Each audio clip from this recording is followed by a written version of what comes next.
how are we doing? I'm doing great because it is time for my October wrap up, and October was a really good reading month. I do have to say I had bigger plans than what I actually managed to read. I ended up being sick for like a full week of October, in which I did not read anything at all because my brain could not handle it, and it might also be why not all my plans came to fruition.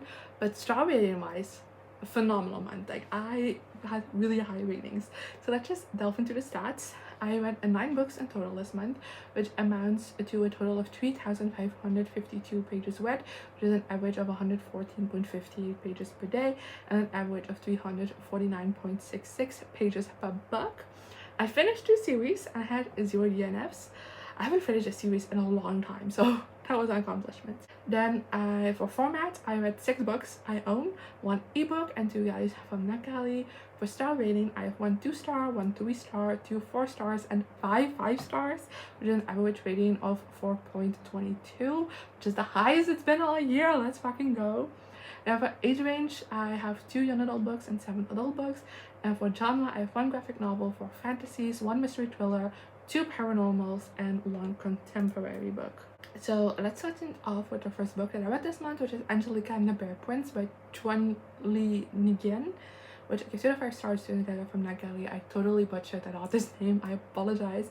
But this is a graphic novel that was released this month, and I wanted to like more than I did. I think the themes that are discussed in this are interesting and well done, but ultimately I also think there's so much going on in this, and I tried to do a little bit too much, and therefore it sometimes felt a bit messy and confusing. The art style is adorable, it's stunning, no notes on that, but as a read, it wasn't always the most clear, let's say it that way. Then next I read The Serpent and the Wings of Night by Carissa Broadbent, which I gave 5 stars to. This is a very popular romantasy series that I've heard so many great things about over the years, but I just only a couple of months ago learned that this is vampires instead of fae.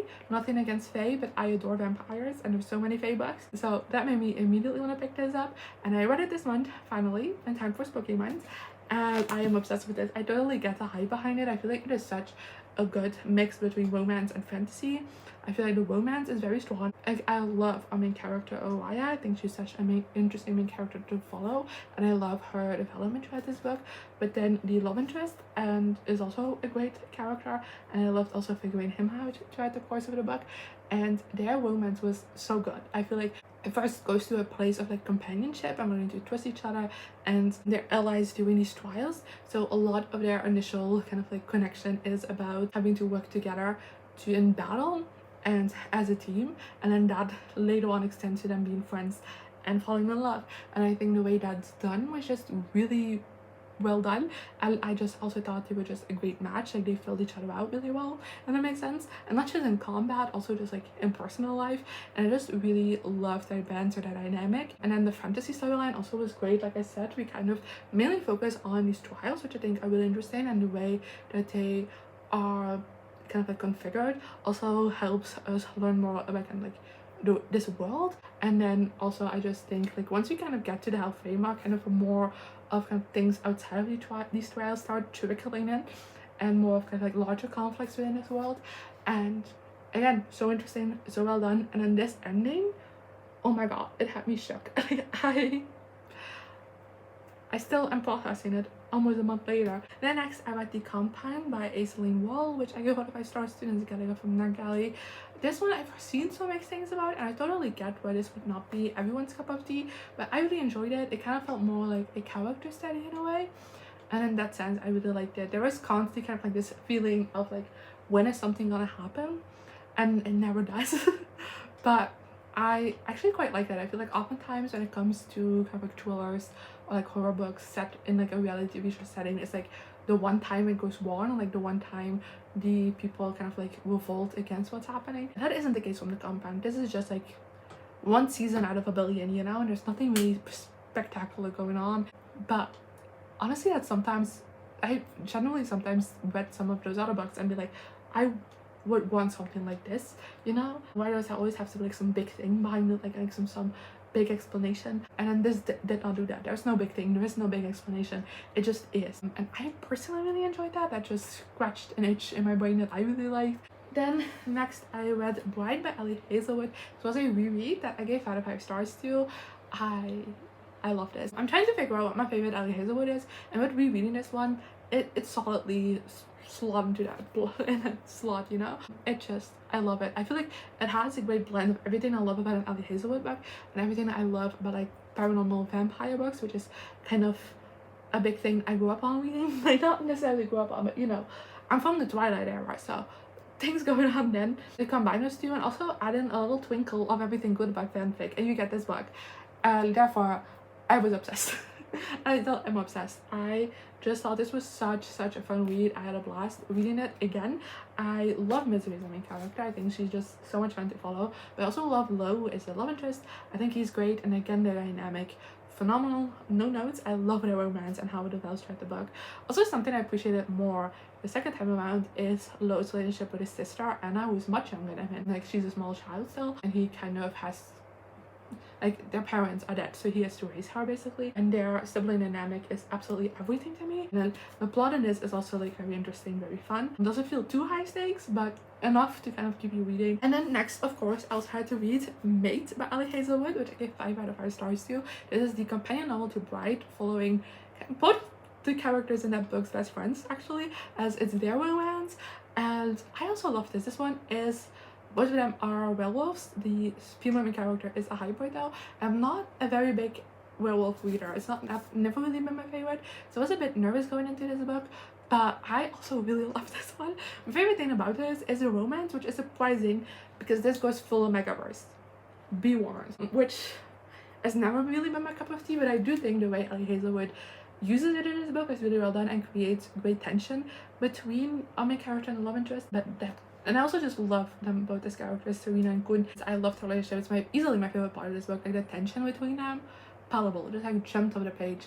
And once they finally get together, I just like, oh, I had to hold back a scream because the way it was built up throughout this book, it was just so good. And on top of that, it also has a very intriguing plot. It's definitely more high stakes than the one in Bride, but I do think it was very interesting, and the way it was done was really well done. And then next I read The Steeping of Blood by Hafsah Faizal, which I give 2 out of 5 stars to. Another vampire book. This is the sequel to A Tempest of Tea.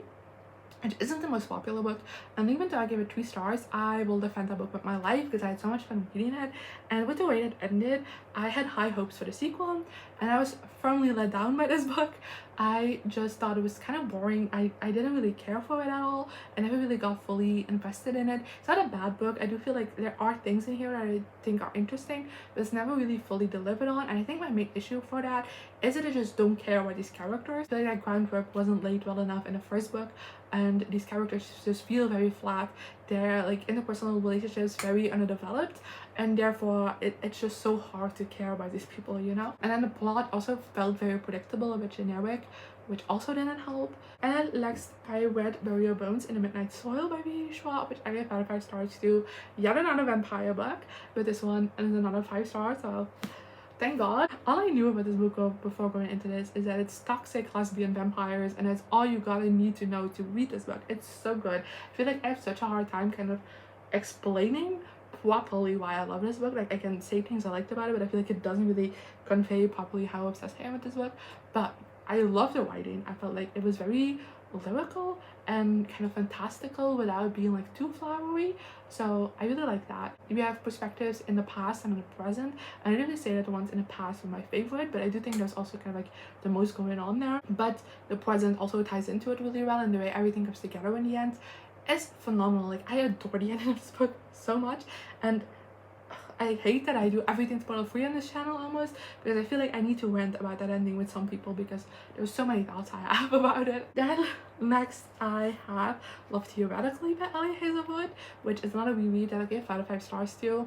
As I said, I'm trying to enjoy my favorite Ali Hazelwood, so I also wanted to reread this one, which is kind of like my favorite of kind of her early or more STEM academia focused books. And I'm really glad I decided to reread this because it is just so much fun. I'm so obsessed with this book, and I forgot how obsessed with this book I was. I really loved Elsie as a main character. Her personal journey was very interesting throughout this book. She's very much a people pleaser, like to the max degree, and seeing her learn how to stand up for herself was just really great in this book. On top of that, I think Jack, the love interest, would actually be my favorite love interest in a Ali Hazelwood book.